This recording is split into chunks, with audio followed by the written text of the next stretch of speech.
तथापि आसो फेरी 2014 मसीह लिखि विशिष्ट कवि ब्रजनाथ रथन देहांत 101 परिच्छेद गोटे दीर्घ कविता लिखी तथापि आसो फेरी तारी ऊपर ये लिखा जाइए कवि प्रशांत दास कवितार शीर्षक तथापि आसो फेरी। तुमे आसब बोली तो प्रजापतिर आलिंगन भांगिला फुलंक निद प्रीति और प्रत्ययर बास्नारे विभोर हेला घास गालीचार काकर बिंदु आकर्षणीय और स्मृतिमय हेला पूर्वाकाश प्रेमर बुंदा बुंदा ज्योति आवेग उन्मादन सर्वत्र बिछई पड़ी देखिले स्वप्न तुमे छाईटीए हुई मो सह बिताई मुहूर्त को सतेज कल और शून्य रे मु तुमको आलिंगन करी तुम सबू भल लगे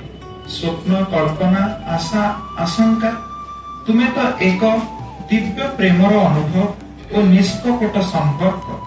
विमल माधुर्यर चेन्नाई स्पर्श स्मृति केबे पाउंस हुए ना स्मृति जीवन अकुहा उष्णता उन्मादना अपासरा पुलकर दर्पण जो दर्पण रे मु तुमको देखे गोटे मुहूर्तर तुम सह मोर प्रेम और विश्वास दोहलाई दिए मोर अस्तित्व वर्णमय करे समग्र जीवन तुम्हें जाइछ आउ फेरिन